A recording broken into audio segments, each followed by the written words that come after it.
오늘 말씀의 제목을 한번 따라 하시겠습니까? 내가 누구인지 알아야 무엇이 시작된다? 축복이 시작됩니다. 내가 누구인지 알아야 축복이 시작이 됩니다. 이런 제목으로 말씀을 나누기를 원합니다. 들어가는 질문이 항상 있죠. 혹시 이런 영화 포스터를 본 적 있으실까요? 이 사람 누굴까요? 우리 교회 성도들은 뭐 담임 목사 말고는 눈에 보이지 않으니까 이 사람이 뭐 성령이라고 하는 중국 무협 소설 뭐 이런 영화도 많이 나오고, 또 이 원래 제목은 성령의 CIA 미국 정보 요원으로 나왔던 것인데, 이 사람이 이제 미국 정보 요원이 되어 CIA 요원이 되어서 팀이 돼서 아프리카 쪽에 파송이 됩니다. 작전을 수행하던 중에서 그만 그 팀 대장이 배신을 하게 돼요. 그리고 공격을 받아서 비행기가 추락을 합니다. 추락을 하는데 성령은 구사 일생으로 살았는데 머리를 다쳐서 기억력을 상실했습니다. 기억력을 상실해서 그 아프리카 토인들 틈에서 살기는 살았는데 자기가 누구인지를 몰라요. 그래서 만나는 사람들마다 Who am I? Who am I? Who am I? 하는, 나는 누굽니까? 나는 누굽니까? 계속 만나는 사람마다 Who am I? Who am I? 난 누구예요? 이렇게 질문을 합니다. 그런데 아프리카 사람들이 Who am I를 알아듣겠어요? 그래서 가만히 보다가 이 사람의 자기 이름이 Who am I인가 보다. 그래서 Who am I? 그러면 그래 Who am I? 그러던 좀 뭐 코믹한 그런 영화긴 하지만 마침내 기억을 되찾고 또 뭐 작전에 성공하고 그렇게 끝나는 영화입니다. 그런데 이 성령이 아프리카 초원에서 도대체 자기가 누군지를 몰라요. 그래서 하늘을 쳐다보면서 머리를 감싸고 Who am I? 난 누굽니까? 나는 누굽니까? 몸부림치는 장면이 제 기억 속에 잊혀지질 않아요. 사랑하는 성도 여러분, 인생의 삶을 살아가면서 내가 누구인지를 안다는 건 아주 중요한 일입니다. 인생이 어디에서 와서 무엇 때문에 살며 어디로 가는지를 왜 모릅니까? 내가 누군지를 모르기 때문에 어디서 왔는지를 몰라요. 내가 누군지를 모르기 때문에 지금 살아가는 목적이 불명확해요. 내가 누구인지를 모르기 때문에 내 미래가 잘 보이지를 않는 거예요. 그러니까 인생의 가장 중요한 본질적인 질문은 뭘까? Who am I? 내가 누구인가 하는. 여러분 어떠십니까? 그런 고민 해보셨습니까? 나는 누구인가? 나라고는 존재의 본질적인 나는 과연 누구인가? 물론 여의도 완사교회 성도들은 우리가 누구인지 정확히 알고 계시겠지만, 그럼에도 불구하고 과연 내가 본질적으로 나는 누구다 정확하게 여러분이 고백할 수 있는 그 여러분의 본질과 정체성, 자화성은 무엇일까요? 오늘 성경 본문은 저 유명한 탕자의 비유입니다. 탕자의 비유는 여러분의 스토리를 너무 잘 알고 있어요. 그런데 어느 날 제가 말씀 속에서 발견하는 놀라운 인사이트는 뭐냐? 인간이 누구인지, 하나님의 자녀가 누구인지를 정확하게 인식하고 있는 메시지가 담겨져 있더라고요. 말씀을 함께 상고하는 가운데 과연 우리가 누구인지, 또 우리한테 어떤 축복이 기다리고 있는지 함께 상고하면서 은혜 나누기를 원합니다. 우리 첫 번째로 우리 원래 모습은 누구의 자녀다? 하나님의 자녀라는 사실을 기억하셔야 됩니다. 탕자는 원래부터 돼지치기를 하는 사람이 아니었습니다. 원래부터 남의 집에서 빌어먹고 살면서 매일매일 어떻게 먹고 살아야 되나 그렇게 매일매일 끼니를 걱정하던 사람이 아닙니다. 거지 옷을 하고 돼지치기를 하고 매일매일 내 인생은 왜 이래, 인생을 한탄하면서 절망하던 그런 사람이 아니었어요. 그는 원래부터 아버지가 있는 아버지의 자녀였습니다. 이건 우리에게 굉장한 인사이트를 줍니다. 오늘 성경을 보면 탕자의 원래 모습은 누가복음 15장 11절에 이렇게 말하고 있습니다. 또 이르시되 어떤 사람에게 두 아들이 있는데라고 말했습니다. 탕자는 원래부터 돼지치기가 아니라는 거죠. 그는 아주 부유하고 모든 것을 갖춘 아버지의 아들 중에 하나였습니다. 아들이라는 단어는 굉장히 중요한 단어. 물론 딸도 있고 자녀라는 의미를 가지고 있습니다. 그러니까 탕자의 원래 모습은 돼지치기가 아니라 부유한 아버지의 아들이었다. 그러면 그 아들이 뭐가 그렇게 중요하냐? 아들에게는 이런 축복이 있습니다. 누가복음 15장 29절 30절에 보면 아버지께 대답하이르되 내가 여러의 아버지를 섬겨서 명을 어김이 없거늘 내게는 염소 새끼라도 주어 나와 내 벗을 즐기게 하신 일이 없더니 아버지의 살림을 장래들과 함께 삼켜버린 이 아들이 돌아오매 이를 위하여 살찐 송아지를 잡으셨나이다. 누가 말했습니까? 여러분 잘 아시지만 큰아들이 말한 겁니다. 큰아들이 보니까 작은아들이 나가서 탕진하고 모든 재산을 탕진하고 돌아왔는데 아버지가 이놈의 자식하고 야단을 치거나 쫓아버리지 않고 그 아들이 돌아온 걸 기뻐하고 즐거워하고 좋은 옷을 입히고 가락지를 끼우고 신발을 신기고 심지어 송아지를 잡아서 잔치를 하는 거예요. 그러니까 이 큰형이 볼 때, 큰아들이 볼 때 이해가 안 되는 거예요. 아버지 왜 이러십니까? 아니 이 자식을 징계를 해야지 잔치를 벌려요? 난 아버지 속을 모르겠습니다. 이런 이야기거든요. 그런데 그 다음 절에 보면 아버지가 이렇게 말을 합니다. 이 말은 저와 여러분이 평생의 머릿속에, 아니 의식과 잠재의식에 무의식까지도 새겨 놓아야 돼요.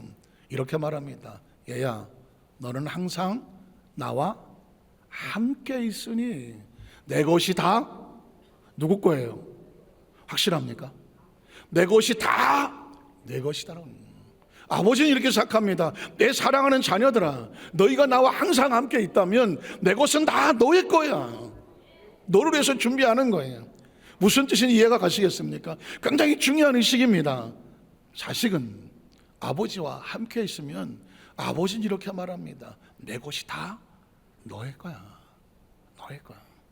예수를 구주로 믿고 하나님의 자녀가 되어지면 하나님 우리가 이런 인식을 가지고 있는 겁니다. 너희가 이 땅의 삶을 살면서 환경과 여건 가운데 버려지고 돼지치기로 전락하고 어디 가서 돈이 없어요, 물질이 없어요, 내가 가진 재산이 없어요, 내 위치가 이렇게 초라하고 나약하고 내 인생은 실패했나 봐요, 내가 어디 가서 희망을 얻을까요? 이럴 필요가 없는 거예요.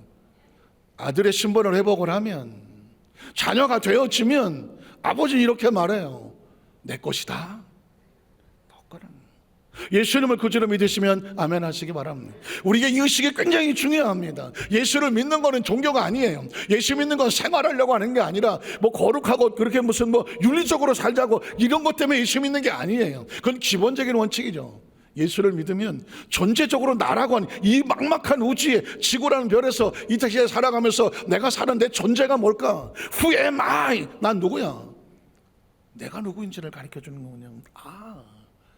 원래 나의 모습은 하나님의 자녀로 지어진 존재구나.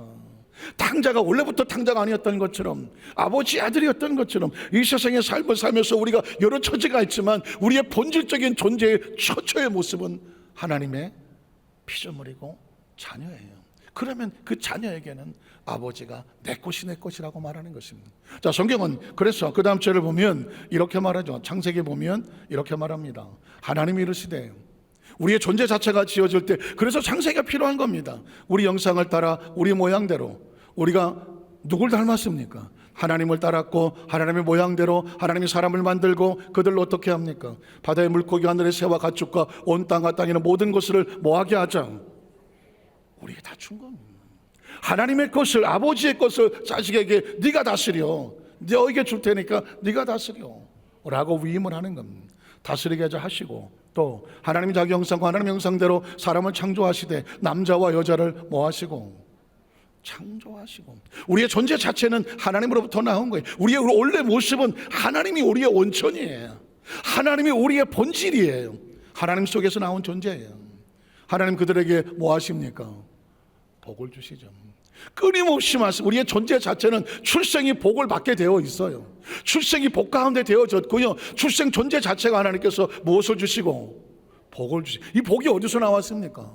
하나님께서 나온 거예요. 하나님이 나의 것을 너에게 어떻게? 내 것이다? 내 것이라고 말하는 것입니다. 복이란 딴 게 아닙니다. 하나님의 것을 우리가 같이 소유할 수 있는 것. 그러니까 저와 여러분이 하나님이라는 존재를 인식을 하면 내가 누구인가? 난 하나님으로부터 나왔으며 하나님의 존재 안에 있으며 그의 것의 복을 받아서 소유할 수 있는 존재. 나가서 아버지는, 하나님은 이렇게 말합니다. 하나님이 그들에게 이르시되 생육하고 번성하여 땅에 뭐 해라? 충만하라는 거예요. 땅에 아주 충만하는 거예요. 땅을 정복하라. 바다의 물과 하늘의 새와 땅에 움직이는 모든 생물을 다스릴 수 있는 권한도 누가 주는 겁니까? 하나님, 아버지가 맡겨주시는 겁니다. 계속 이어집니다. 하나님이 그래서 내가 온 지면에 심있는 모든 채소와 씨 같은 열매 맺는 모든 나무를 너희에게 주노니. 우리가 모든 식량과 양식은 우리가 선택한 게 아닙니다. 하나님 우리에게 주신 거예요. 주셔서 우리가 먹고 마시는 겁니다. 너희 먹을 거리가 되리라. 또 땅의 모든 짐승과 하늘의 모든 새와 생명이 있어 다니는 모든 것에게는 내가 모든 풀을 먹을 거리로 주노라 하시니 어떻게 되더라? 그대로 되더라. 자, 31절을 보면 하나님 주신 모든 것을 보시기에 심히 아깝더라. 아깝지 않아요? 하나님 우리에게 모든 이것도 주고 저것도 주고 그들에게 복도 주었는데 그냥 절반만 줄 걸. 아깝지 않아요? 하나님은 기꺼이 하나님이 사랑하는 자기 백성들에게 마음껏 부어주시고 보시기 어떻더라고요? 심히 좋아서. 인생을 살면서 여러분 보십시오. 여러분의 것을 부어주고도 아깝지 않은 존재가 뭐예요? 자식이죠. 뭐 누가 그러더라. 시집간 자식은 이쁜 도둑이라고 그러던가. 어쨌든 전 딸이 없어서 잘 모르겠지만 어쨌든 하는 얘기가 시집을 갔는데 와서 엄마 하더니 뭘 또 집어가고 뺏길 줄 알면서도 주고 나서 아깝다고 하는 부모가 있어요, 없어요? 있어요? 없잖아요. 자식은 그런. 부모는 어떻게든지 자식에게 어렵고 힘들더라도 이것도 주고 저것도 다 주고 나지만 그거 가지고 잘하는 모습은 보시기에 이게 하나님께서 우리를 지으신 그 본질적인 모습이에요. 성경 시편 23편을 기억하십니까? 시편 23편은 전 세계 사람이 앞으로도 마찬가지일 건데요, 구약 성경 속에서 가장 은혜를 받고 가장 많이 암송을 하고 가장 가슴속에 새기는 성경이 뭐냐? 시편 23편이라고 말을 해요. 우리도 어렸을 때 시편 23편 얼마나 많이 외웠습니까? 그러나 시편 23편은 이게 낭만적이고 목가적이고 양과 목자 이런 종류의 이야기가 아닙니다. 우리의 본질이 들어있어요. 다윗은 자신이 누구인지를 알았기 때문에 이런 놀라운 고백을 하는구나. 다윗은 이렇게 시작합니다. 야훼 하나님은 나의 목자이십니다. 다윗은 알다 붙이 오래부터 그의 직업은 목동이었었잖아요. 목자였습니다. 양과 목자의 관계를 너무나 잘 아는 존재거든요. 하나님과 자신의 관계를 알았습니다. 하나님 나의 목자이십니다. 난 하나님이 기르시는 양이죠. 자신이 양임을 고백합니다. 그랬더니 어떤 일이 벌어집니까? 내게 부족함이 없어요. 엄청난 선언입니다. 목자를 철저하게 신뢰하는 양은 가진 건 아무것도 없어. 털밖에 없어, 털. 그래도 전혀 아무것을 염려하지 않아. 왜냐하면 모든 것을 가진 목자가 나와 함께 있어. 이런 인식이 있으십니까? 양이라고 하는 존재가 스스로 아무것도 없이 혼자라고 생각하면 세상은 막막하고 언제 잡아먹힐지 몰라, 언제 양구이 될지 몰라. 그러나 모든 것을 소유한 목자가 나는 그의 소유된 양이라고 하니 내게 부족함이 없습니다. 나는 차고 넘칩니다. 여러분, 이 의식이 굉장히 중요합니다. 한번 따라하시까? 내가 부족함이 없으리로다. 인생의 삶의 많은 부분의 절망은 뭘까요? 없는 게 문제거든요. 이것도 없어 보이고 저것도 없어 보이고 이것도 안 돼 보이고 뭐가 불안한 거예요. 그러나 성경 기억하십시오. 오늘 다윗은 그의 머릿속에 하나님에 대한 인식이 정확하게 있고 내가 하나님 기른 양이야. 이거 하나만 기억을 하니까 자신의 삶에 절대로 부족함이 없어요. 이 시간 여러분의 의식 속에 나는 부족함이란 존재를 모른다. 부족함이란 단어를 모른다. 부족함의 뜻을 모른다. 나는 날마다 차고 넘칩니다.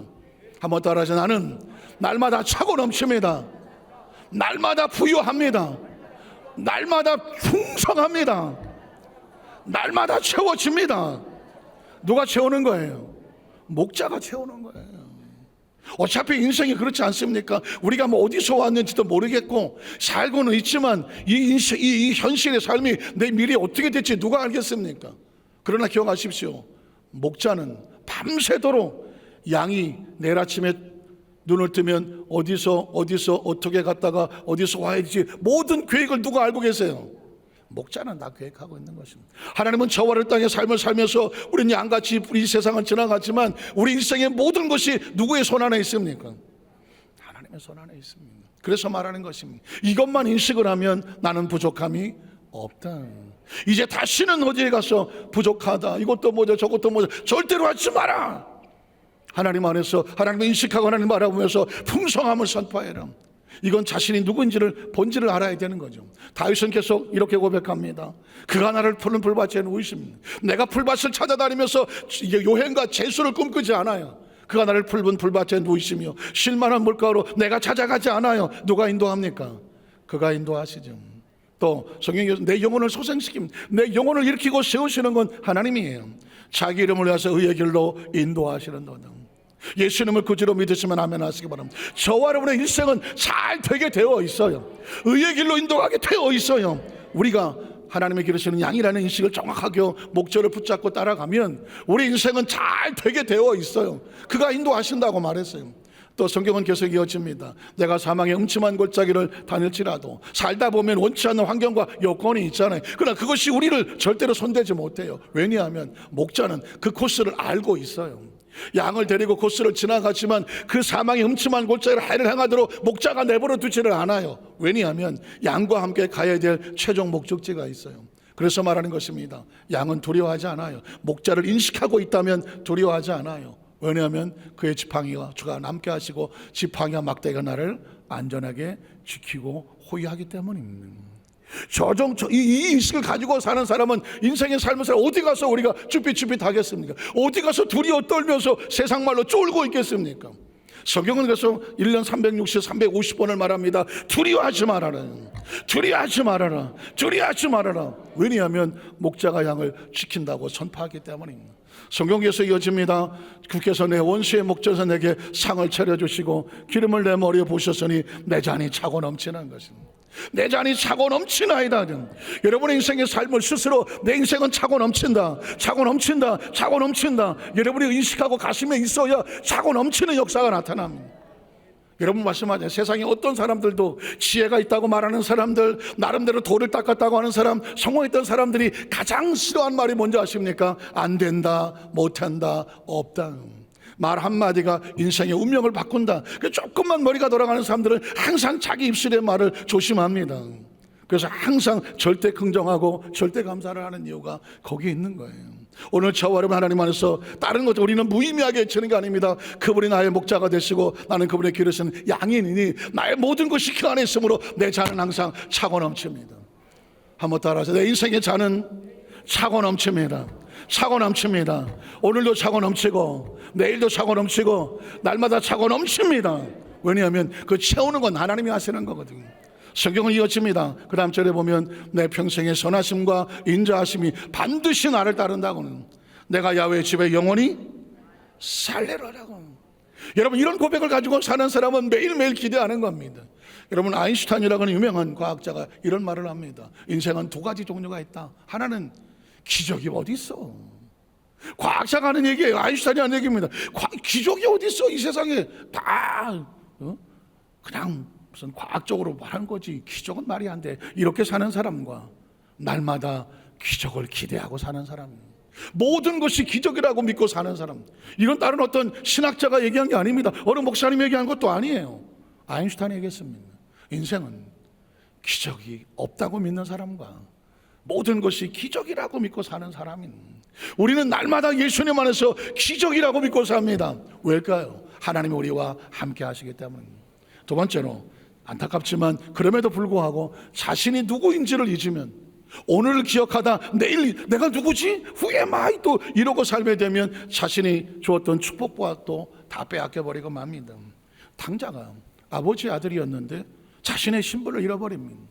신분을 잃어버리니까 이런 말이 나와요. 12절 14절에 보면 그 둘째가 아버지에게 말하되 아버지 재산 중에서 보십시오 내게 돌아올 분깃을 내게 주소서. 이야기 뭐예요? 이제 더 이상 아버지가 나의 주인이 아닙니다. 내가 내 인생의 주인이 되어 살겠습니다. 그러므로 나도요 내 마음대로 살면 얼마나 성공해서 잘 살 수 있어요. 내게 줄 거 나에게 주세요. 이야기는 뭐냐? 아버지와 분리를 선언한 것이죠.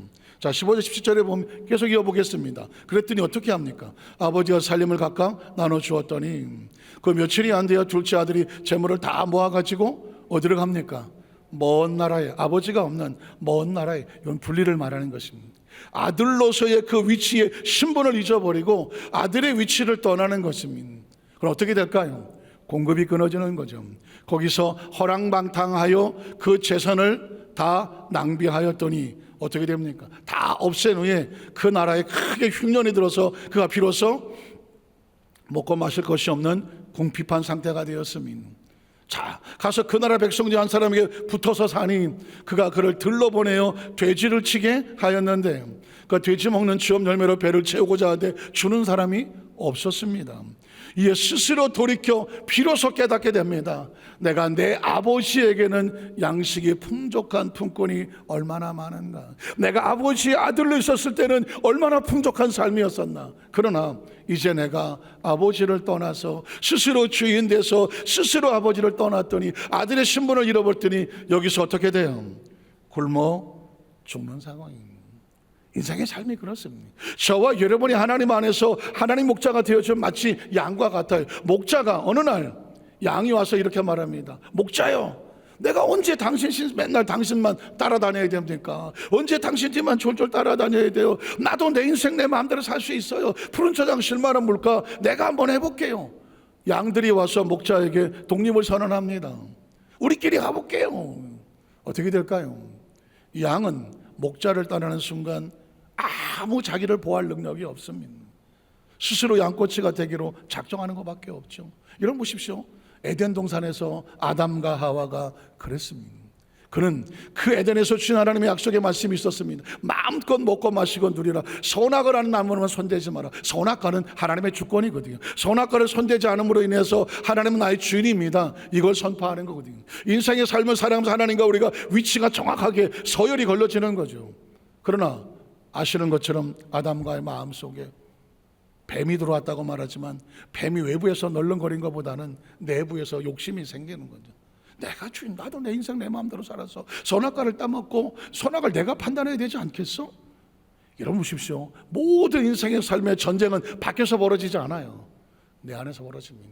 어느 날 내 마음속에 욕심이 들어오고 유혹이 들어오고 어느 날 내 마음속에 절망이 들어오거나 어떤 다른 나쁜 마음이 들어오고 치열하게 마음속에 벌어지는 겁니다.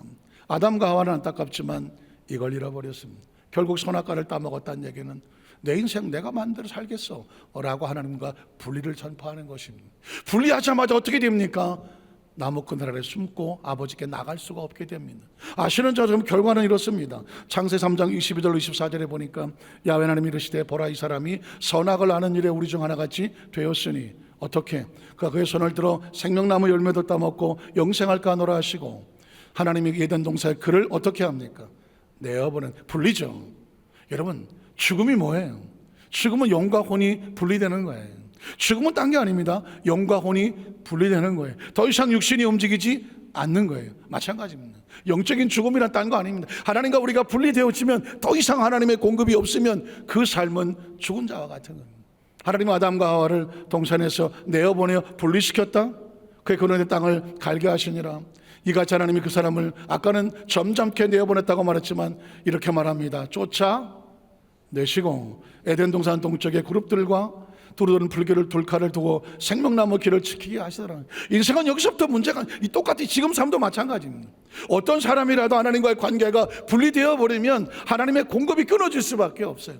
제가 지난 금요일 예배 때 우리 성도들에게 어떤 사진을 하나 보여주면서 이게 뭘까라고 물은 적이 있는데 오늘은 뭐 사진을 안 보여드려도 고래상어라고 하는 혹시 아시나요?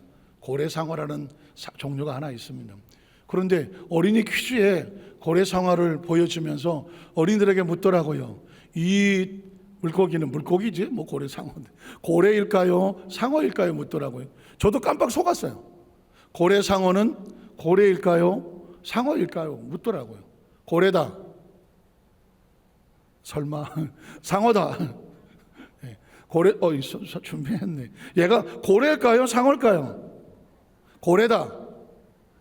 사진 보면 뭔가 고래, 얘는 상어다. 제가 상어라고 말했죠. 고래상어. 저도 깜빡 속은 게 고래상어는 고래일까요? 상어일까요? 그랬더니 꼬마 친구들이 고래요. 상어요. 왜냐 아침 앞에 고래가 있어서 그래요. 혹부리 뭐 흰수염 고래 뭐 이런 거 있잖아요. 흰수염 고래는 수염일까요? 고래일까요? 고래죠. 맨 끝에가 중요한 거예요. 자, 이걸 왜 물어봤냐면 이 애는 고래상어예요. 이름이 고래하고 상어가 다 같이 들어있어요. 그러면 고래하고 상어가 뭐가 달라요? 얘는 고래예요. 그 다음에 하나 더 있어요. 얘는 상어예요. 그럼 고래하고 상어는 뭐가 달라요? 다 같이 물고기를 사는데 상어는 아가미가 있어요. 옆에 아가미가 있어서 물속에서 산소를 공급받아요. 고래는 아가미가 없어요. 고래는 숨구멍이 있어요, 등 뒤에. 그래서 푸익 하고 물이 올라오고 한 번씩 나와서 숨을 쉬잖아요. 제가 여기서 느껴진 게 하나가 있습니다. 오늘날 크리스찬과 넌 크리스찬은 숨 쉬는 방법이 달라요. 넌 크리스찬들은 그냥 숨만 쉬어도 살아요. 사는 것처럼 보이는 거죠. 그러나 크리스찬은 숨만 쉬어서 못 살아요. 크리스찬은 영혼의 호흡이 필요해요. 영이 숨을 쉬어야 돼요. 영이 힘을 얻어야 돼요. 사람이 떡으로만 살지 못한다. 하나님에서 나오는 말씀으로 산다는, 우리 영혼은 음식 짜장면만 갖고 못 살아요. 영혼은 하나님의 말씀을 들어야 살아요. 마찬가지예요. 영혼은 숨을 쉬어야 살아요. 이 코로 숨 쉬는 것 갖고 말고 영혼이 숨을 쉬어야 되는데, 이 숨구멍이 뭐냐? 예배라는 거예요. 이 영혼의 숨구멍은 예배예요. 예배를 통해서 숨을 쉽니다. 예배를 통해서 영혼의 양식을 얻습니다. 예배를 통해 힘을 얻을 수 있어요. 어떤 크리스찬이고 예배를 중단해 보십시오. 하루아침에 숨구멍이 막히는 거예요. 비참하게 모르는. 저는 제가 군대 생활할 때 한 1년 동안 교회를 안 다녔던 기억이 있어요. 지금도 머리에 생생해요. 의식은 있어요. 교회 가야지. 그러나 숨구멍이 막혀버리니까 교회 문턱에 문을 열고 못 들어가요. 며칠만 빠져보십시오. 예배가 그렇게 쉽게 나와지는 게 아니에요. 숨이 몇 분만 참아보십시오. 숨이 쉬어지던가요? 숨구멍에 기능이 막혀버리면 절대로 숨 못 쉬어요. 아마 아가미도 그럴 거예요. 우리는 아가미가 없어서 잘 모르겠지만 바깥에 물 밖에 내어놓고 내려보십시오. 얼마 안 있으면 아가미 기능이 상실됩니다. 그 물속에 집어넣어봤자 숨 못 쉽니다. 그래서 말씀한, 왜 탕자가 아들이 아버지를 떠나는 순간 기근이 다가오고 그의 삶의 피투성이로 전락해버리냐? 관계가 끊어졌기 때문입니다. 크리스찬은 이 땅에서 예배로 하나님과 숨을 쉽니다. 한번 따라 하실까요? 크리스찬은 예배로 하나님과 숨을 쉬며 호흡을 합니다. 저를 반드시 이어가십시오. 어떤 상황 속에서도 예배에 성공하지 않고 신앙에 성공하지 못해요. 신앙에 성공하지 않고 일생에 어떻게 성공합니까? 하나님의 사람들은 예배로 숨을 쉬어야 비로소 살아가는 겁니다. 그래서 마지막 세 번째로 어떻게 우리 자신을 찾을 수 있을까? 아버지께로 돌아가는 것이 나 자신을 찾아내는 것입니다. Who am I? 내가 누구일까? 하나님 아버지께로 돌아가야 자신이 누구인지를 비로소 발견하게 됩니다. 자, 아버지께로 돌아가는 탕자의 모습이 있습니다. 누가복음 15장 20절에 보니까 이렇게 기록합니다. 이에 뭐해서 일어나서. 여기서 일어나는 탕자가 그 인생의 패러다임을 바뀝니다. 주저앉았다는 얘기는 난 여기서 끝났어. 나 같은 놈은 앞으로 살아갈 가치가 없어. 나는 절대 난 부자도 될 수 없고 이 가난 속에 빠져서 평생 이렇게 살다가 굶어 죽을 거야.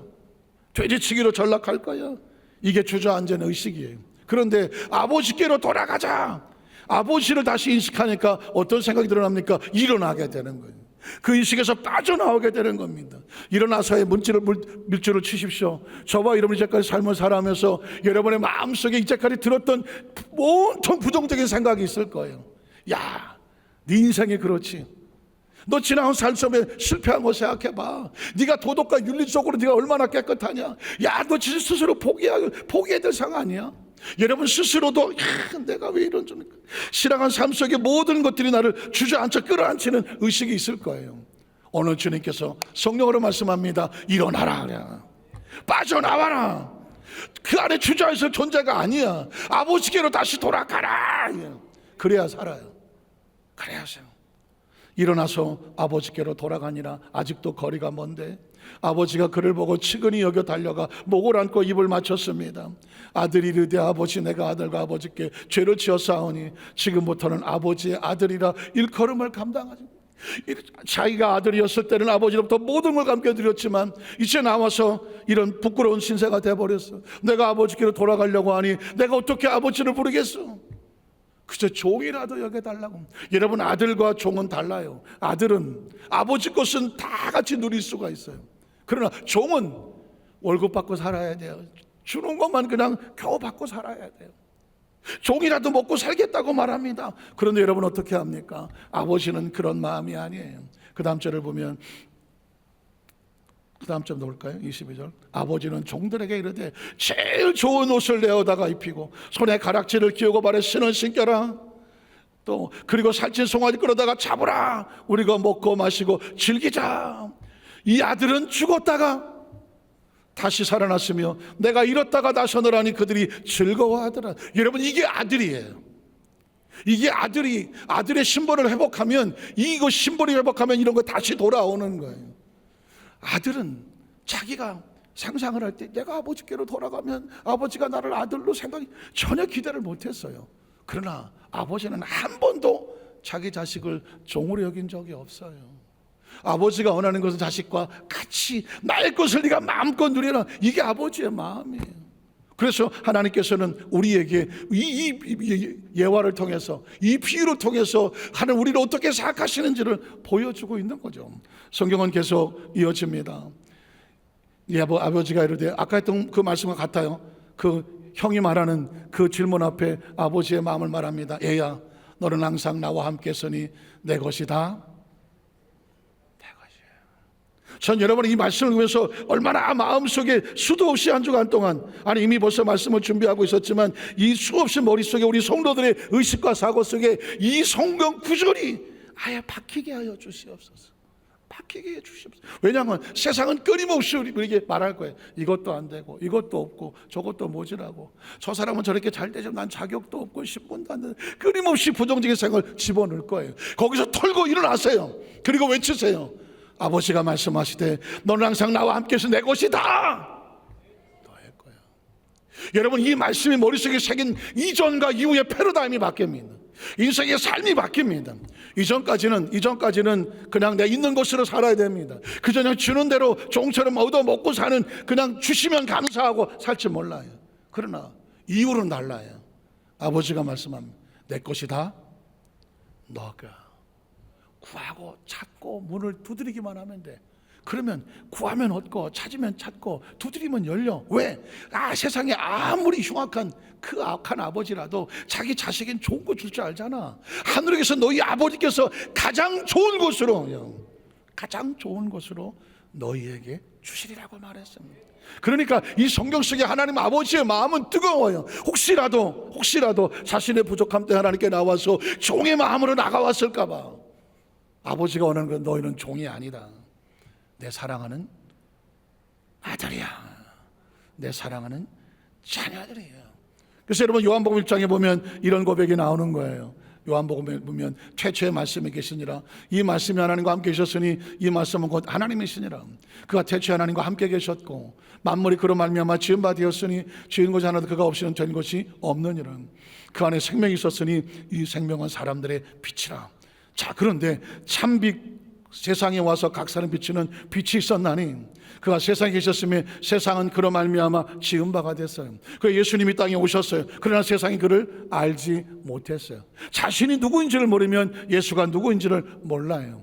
자기 땅에 왔지만 자기 백성이 영접하지를 않았어요. 그런데 12절에 보면 영접하는 자가 있어요. 자기가 누구인지를 알고 예수가 누구인지를 알고 영접하는 자, 곧 그 이름을 믿는 자들에게는 무슨 권세를 주십니까? 하나님의 자녀가. 성경 속에서 가장 중요한 단어가 하나님이라면 그 다음에 중요한 단어가 뭘까요? 하나님의 자녀예요. 하나님의 자녀예요. 이 하나님의 자녀란 단어가 하나님과 우리 사이에 관계를 만드는 거예요. 그전에는 세상의 자녀였었어요. 김씨, 박씨의 자녀였어요. 그러나 예수를 믿고 하나님이 주시는 권세가 있어요. 하나님의 자녀가 되는 권세를 주셨으니, 그럼 이제 우리는 더 이상 하나님 앞에 나와서 빌고 하면서 쭈삣거리면서 어떻게 좀 하나 주세요라고 하지 않아요. 하나님 우리에게 말씀하고 약속하셨어요. 내 것이다. 내 것이라고 말했습니다. 그래서 마음껏 구하고 찾고 문을 두드리라고 말했어요. 그 이유는 뭘까요? 그가 우리를 사랑하시기 때문입니다. 지난 금요일 예배 때 제가 춘향 얘기를 했습니다. 이 사랑에 대한 이야기를 가장 잘 표현할 수 있는 게 보니까 춘향전인 것 같아요. 여러분, 제가 지난 금요일 예배는 춘향의 사랑을 한 종류를 얘기했습니다. 춘향이가 그 감옥에서 어떻게 변학되어 유혹과 협박을 견뎠을까? 들어보셨습니까? 춘향이는 수총을 들겠느냐, 뭐 이런 영화에도 나오고 연극에도 나오고 뮤지컬에도 나와요. 사실은 기약도 없는 이몽룡을 기다리는 것보다 그래도 그 신관 사또가 왔는데 사또에게 기생이 무슨 희망이 있겠어? 사돈 눈에 잘 보여서 그냥 적당히 좀 먹고 산 이런 유혹이 왜 없겠어요? 그걸 어떻게 견뎠을까? 그 감옥에서 칼을 뒤집어 쓰고 그 감옥에서 그 수치와 그 분노와 유혹을 어떻게 견뎠을까? 기약도 없는 저 이몽룡이 나중에 오겠다는 그 약속을 어떻게 믿고 견뎠을까 하는 거죠. 이건 다른 데 있지 않아요. 사랑이에요. 춘향이가 이몽룡을 얼마나 사랑하느냐에 따라서 그 사랑의 힘이 눈앞에 있는 유혹을 이겨내게 하고 눈앞에 있는 협박을 이겨내게 만들어요. 내 환경과 여건이 너무 힘들고 어렵지만 이게 무엇을 견딜 수 있을까요? 사랑으로 견딜 수 있는 거예요. 그 사람이 올지 안 올지는 기약이 없지만 어떻게 그 기다림을 이겨내요? 사랑이에요. 사랑입니다. 그런데 제가 말씀을 묵상하다 또 하나 깜짝 놀랐어요. 견딜 수 있는 또 하나의 사랑이 있어요. 그건 뭐냐? 그가 나를 사랑한다는 거예요. 이몽룡이 나를 사랑한다는 사랑의 확신이 있으면, 내가 그를 사랑하지만 그가 나를 사랑한다는 확신이 있으면 유혹을 이겨내는 거죠. 그리고 핍박을 이겨내는 거예요. 신앙생활 하다가 왜 어려움이 없겠어요? 왜 유혹이 없어요? 왜 핍박이 없겠어요? 그때 우리가 견뎌낼 수 있는 크리스찬은 주님이 나를 사랑하신다는, 그가 나를 사랑하신다, 이 인식이 있는 사람은 절대 세상 앞에 굴하지 않아요. 유혹 앞에 무릎 꿇지 않아요. 핍박 앞에서 피곤하게 넘어지지 않아요. 그가 나를 사랑한다는, 그가 나를 사랑한다는 확신이 있으면 지금 환경과 여건이 힘들고 어려워도 칼을 뒤집어 쓰고 무릎 꿇고 그 감옥에 있는 처참함이라고 할지라도 견뎌낼 수 있는 이유, 사명이 있고 믿음이 있고 견딜 수 있는 이유, 그가 나를 사랑한다는 거예요. 그가 주님이 언제 오실지 내 문제가 어떻게 될지 모르겠지만 이 막연한 이 기다림에 이걸 이겨낼 수 있는 힘은 뭐예요? 그가 나를 사랑하기 때문에 반드시 그가 온다는 거 아니겠습니까? 이 모든 것들은 신앙생활에 그래서 가장 강력한 힘은 뭘까? 사랑이거든요. 오늘 성찬은 한 달에 한 번씩 하는 예식으로 끝나는 게 아니에요. 예수 그리스도의 피를 쏟아놓고 살을 뻗으면서 내가 너를 사랑한다는 겁니다. 내가 올 때까지, 반드시 내가 다시 올 때까지 나를 기념하고 잊어버리지 마라. 뭘 잊어버리지 마? 내가 너를 사랑하는 것을 잊어버리지 마라. 그 사랑이 머릿속에 확신하게 되면 세상의 유혹과 핍박을 이겨나거든요. 그 사랑이 확신하면 환경과 여건이 아무리 힘들고 어려워도 그가 내 형편과 처지를 아시기 때문에 그가 반드시 이 상황에서 나를 건져내 주실 것이다. 그리고 그가 나를 잊지 않고 다시 오실 것이다. 이게 확인되는 사건이 바로 하나님과 우리 사이에 신앙의 모습으로 나오는 거. 이건 하나님의 자녀라는 인식이 정확하게 있는 사람이 세상 속에서 당당하게 뒤로 물러가지 않고 쭈삣거리지 않고 어디 가서 나 좀 도와주세요 하지 않아도 당당히 살아갈 수 있는 축복은 그가 우리를 사랑하는, 그는 우리의 아버지가 되시고 우리가 그의 부분의 자녀이기 때문입니다. 이 믿음을 가지고 매 순간마다 분초마다 세상에 어떤 유혹이 다가오고 절망이 다가오고 두려움이 다가오고 핍박이 다가오고 유혹이 다가온다고 할지라도 그 사랑 붙잡고, 내가 누구인데 사랑 붙잡고 반드시 승리하시는 우리 성령 되시기를 주의 이름으로 축원합니다. 기도하겠습니다. 하나님 아버지,